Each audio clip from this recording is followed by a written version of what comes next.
할렐루야. 오늘도 주신 말씀을 통해서 주께서 우리의 삶을 또 우리의 가치관을 변화시키기를 축복합니다. 오늘 함께 보실 말씀은 갈라디아서 6장 11절에서 15절까지의 말씀입니다. 제가 읽겠습니다. 내 손으로 너희에게 이렇게 큰 글자로 쓴 것을 보라. 무릇 육체의 모양을 내려 하는 자들이 억지로 너희에게 할례를 받게 함은 그들이 그리스도의 십자가로 말미암아 박해를 면하려 함뿐이라. 할례를 받은 그들이라도 스스로 율법은 지키지 아니하고 너희에게 할례를 받게 하려 하는 것은 그들이 너희의 육체로 자랑하려 함이라. 그러나 내게는 우리 주 예수 그리스도의 십자가 외에 결코 자랑할 것이 없으니 그리스도로 말미암아 세상이 나를 대하여 십자가에 못 박히고 내가 또한 세상을 대하여 그러하니라. 할례나 무할례가 아무것도 아니로되 오직 새로 지으심을 받은 것만이 중요하니라. 아멘. 사랑하는 주님, 오늘도 우리에게 주신 말씀이 우리의 가치관을 바꾸게 하시고 삶의 기준을 바꾸어서 우리가 우리의 남은 인생 동안 무엇을 자랑하며 살아야 될지 다시 한번 생각하고 주께서 우리를 위해 십자가에 못 박히신 것처럼 우리도 주님의 십자가에 못 박혀서 주님 따라가는 제자되게 도와주십시오. 예수님의 이름으로 기도합니다. 아멘. 전에 제가 청년부 때 아주 오래전 일인데요. 청년부 수련회 때 프로그램 중에 죽음 체험이란 코스가 하나 있었습니다. 산 중턱에다가 삽으로 무덤을 팝니다. 굉장히 꽤 깊이 팠어요. 그러고 나서 이제 입구에서 산 아래에서 유서를 작성하게 합니다. 그 유서를 쓰고 올라오면서 자기 삶을 되돌아보죠. 드디어 도착하면 무덤 안에 들어갑니다. 그러면 비닐을 덮고 실제로 흑을 삽으로 뿌립니다.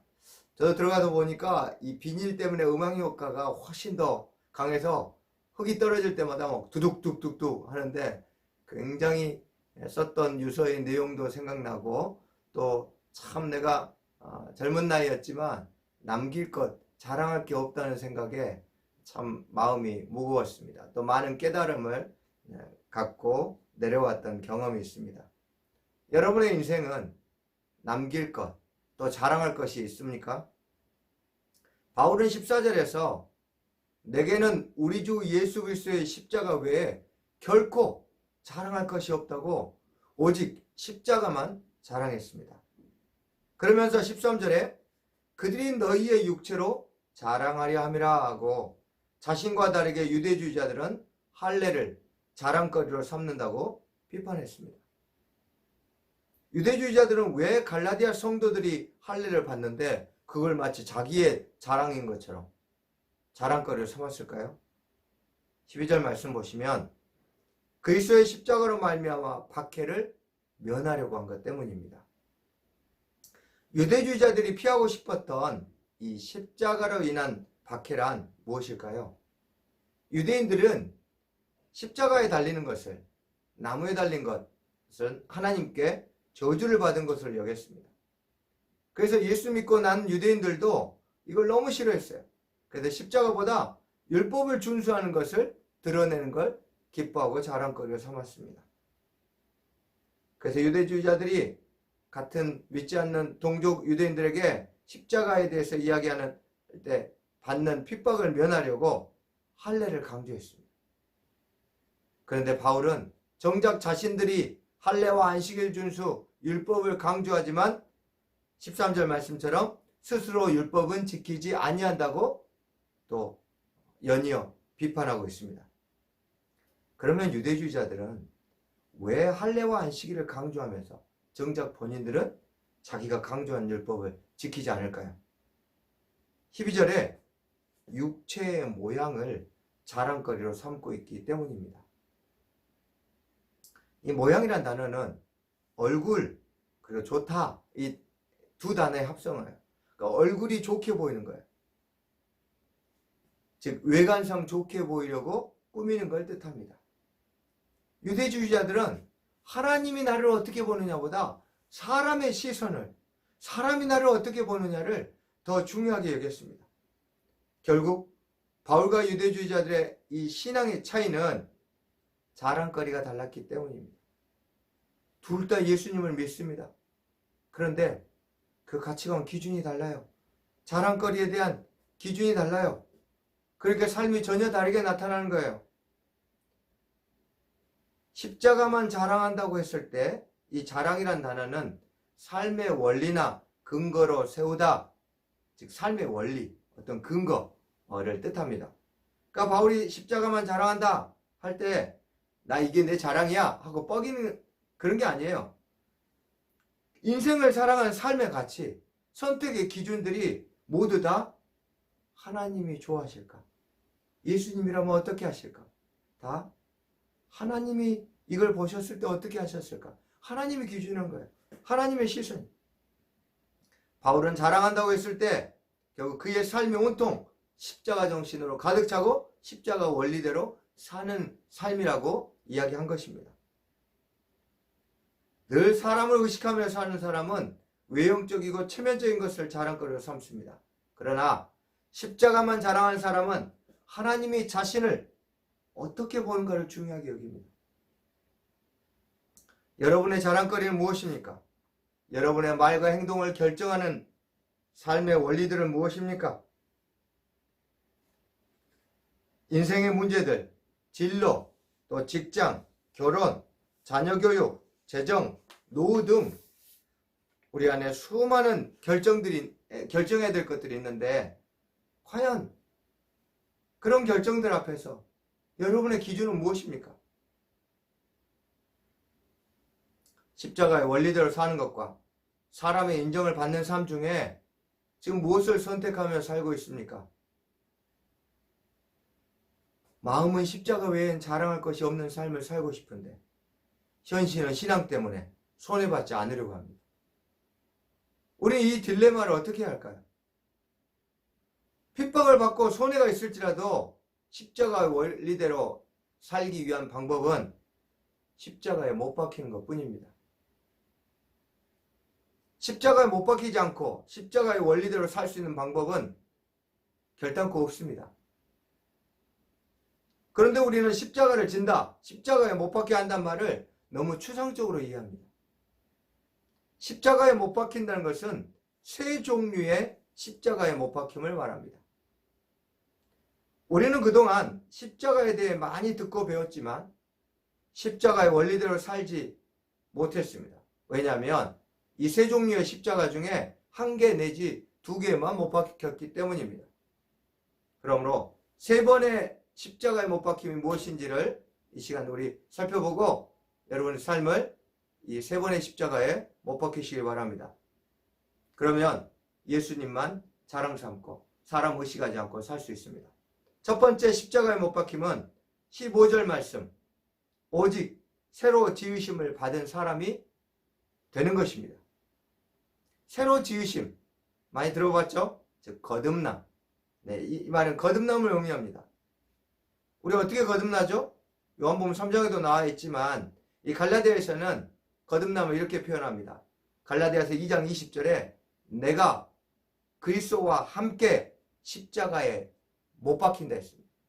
우리가 그리스도와 함께 십자가에 못 박히는 이 첫 번째 못 박힘이 있을 때 우리는 거듭날 수 있는 겁니다. 날마다 십자가에 못 박혀서 거듭나십시오. 왜냐하면 우리는 새 사람으로 지음 받았는데도 자꾸 낡아져 가기 때문입니다. 날마다 십자가에 못 박혀 거듭난 사람은 15절 말씀처럼 할래나 무할래나, 즉 이 유대주의자들은 겉으로 드러나는 거나 그러지 않는 거나 너무 이걸 따졌는데 이제 그런 거 중요하지 않아요. 그런 게 아무것도 아니게 됩니다. 겉으로 무엇을 하든지 외적인 것으로 자신의 가치관을 삼지 않습니다. 한 형제가 자신은 타고 다니는 차, 입는 거, 매는 거, 자신에게 걸치는 모든 것들 명품 아니면 안 쓴답니다. 근데 제가 한번 설교하다가 그냥 명품에 빠져 사는 사람들을 예로 들어서 한번 이야기를 한 적이 있어요. 그랬더니 아니 왜 명품 이야기를 예로 드냐고 불편하다고 이야기를 웃으면서 합니다. 웃는데도 뼈가 있어요. 그래서 제가 그랬어요. 명품 자체가 문제가 아닙니다. 왜 명품 사용할 수 있죠. 명품 좋은 차를 타고 명품 가방을 메는 것이 문제가 아니라 잘못이 아니라 그것이 인생의 목적이 되는 것이 문제라고 이야기해 주었습니다. 거듭나지 못한 유대주의자들은 겉으로 드러나는 육체의 모양을 인생의 중요한 가치관으로 삼고 살고 있었습니다. 여러분에겐 무엇이 중요합니까? 썩어져 버릴 이 땅의 것으로 자신을 증명하려고 하지 않습니까? 자신이 가질 수 없었던 세상의 가치를, 세상에 중요하게 여겼던 것을 나는 못 가졌으니까 혹시 내 배우자나 자녀를 통해서 이루려고 하지는 않았습니까? 분명히 기억하십시오. 거듭난 사람은 소유, 외모, 학력 등 육체의 모양으로 자신의 가치를 증명하려는 삶을 살지 않습니다. 그러므로 날마다 십자가에서 죽으십시오. 매일 거듭나십시오. 그래야 치열한 이 가치관 전쟁에서 승리하며 살 수 있습니다. 두 번째로 십자가에 못 박힘은 14절에 세상이 나를 대하여 십자가에 못 박히는 것입니다. 쉽게 말해서 세상이 나를 죽은 사람 취급한다는 것입니다. 제 고등학교나 대학교 친구들이 이제 저를 모임에 부르지 않습니다. 아주 오래됐어요. 표면적인 이유는 오면 안주만 축내기 때문이라고 하지만 실제적인 건 제가 가면 자기들과 대화 코드가 안 맞아요. 물론 저도 맞춘다고 이야기하지만 하다 보면 그 미묘한 차이를 어떻게 합니까? 서로 바라보는 관점이 다른데, 중요하게 여기는 게 다른데, 점점 가도 제가 투명인간 취급받는 경우가 많습니다. 그래서 저도 별로 그렇게 가고 싶지 않고 친구들도 저를 부르지 않습니다. 그런데 처음에는 저한테 사람이 그렇게 살면 안 된다고, 적당히 살라고, 세상과 타협하라고 회유합니다. 계속 타협판을 제시하는데 제가 그렇게 사는 거 안 된다고 그렇게 거부하자 결국 없는 투명인간 취급을 한 겁니다. 유대주의자들은 십자가를 버리지 말고 다만 할례를 추가하라고 했습니다. 십자가 안 돼! 이렇게 얘기한 적 없어요. 로마 시대 박해가 한창 심해질 때 처음에는 로마 정부가 예수를 믿지 말라고 핍박했습니다. 그래도 계속 예수를 믿자 심지어는 도미티아노 황제 시대 때는 인제 막 잡은 동물의 가죽, 양이나 염소를 잡아가지고 그 피가 뚝뚝 떨어진 걸 용케 잡은 그리스도인 그 자식에게다가 뒤집었어요. 그리고 앞에 사냥개를 잡고 너 예배드린 장소, 너희 교회 성도들 이름 불어. 안 불면 사냥개 푼다. 안 불면 실제 풀었어요. 그러면 사냥개가 그 피가 뚝뚝 떨어지는 가죽 덮인 자기 자식을 물어 뜯는데도 눈물을 삼키며 핍박을 참아냈던 그런 시대였습니다. 근데 그렇게 박해해도 사람들이 꿈쩍도 안 하고 맹수에게 물려 죽어도 나무 기둥에 묶여 역청에 발라서 태워 죽여도 신앙을 포기하지 않습니다. 그래서 나중에는 전략을 수정합니다. 박해 전략을 어떻게 수정하냐면 좋아, 너 예수도 믿어. 예수 믿지 말라고 안 할게. 대신 예수도 믿고 황제도 숭배해. 한 번씩만 하면 돼. 라고 타협을 제시했습니다. 이 타협 전략에 많은 성도들이 무너졌습니다. 오늘날 가장 교묘한 박해도 타협입니다. 요즘 한국 사회에서 교회 다닌다고 극렬하게 핍박받는 사람이 몇이나 됩니까? 하지만 대부분 적당히 믿으라고, 그래서 사회생활 하겠냐고 타협을 종용하는데 거기에 다 무너집니다. 이 타협에 무너진 성도들, 목사들이 교회 안에서 죄송한 말씀이지만 너무 많은 것 같습니다. 그런데 어떻게 교회 공동체가 세상을 이길 수 있겠습니까? 어떻게 우리 아이들이 그런 데서 신앙을 배웠으니 세상을 믿음으로 승리할 수 있겠습니까? 타협을 거부하십시오. 예수만 믿으면 믿든지 아니면 그냥 세상으로 가든지 양자택일하십시오. 교회가 비 맞추고 마음의 평안을 얻는 것입니까? 아닙니다. 나를 위해 십자가에서 죽으신 예수 그리스도를 사랑하여 그분을 위해 내 모든 것을 다 쏟는 것이 성도요 교회여야 합니다. 한 개를 타협하든 99개를 타협하든 타협은 타협입니다. 우리 주님은 100%를 원하십니다. 세상의 타협을 거부하고 예수님만 전심으로 사랑하시기를 정말 진심으로 권면합니다. 마지막 세 번째 십자가에 못 박히는 것은 14절에 내가 또한 세상을 대하여 그러하느니라. 즉 내가 세상을 죽는 것 취급하는 겁니다. 두 번째 차이가 있죠. 두 번째 십자가에 못 박힘은 세상이 나를 투명인간 취급하는 거예요. 세상이 나를 십자가에 못 박히도록 타협을 거부하는 거예요. 세 번째는 내가 세상을 죽은 것 취급하는 거예요. 내가 세상을 십자가에 못 박아버리는 거예요. 세상에서 살면서 세상의 가치관을 무시하고 사는 것이 과연 가능할까요? 네, 힘들지만 가능합니다. 14절에 그리스도로 말미암아, 즉 이 말은 그리스도 때문에 란 말입니다. 그리스도 때문에 살면 세상을 십자가에 못 박는 것, 즉 세상을 무시하며 살 수 있습니다.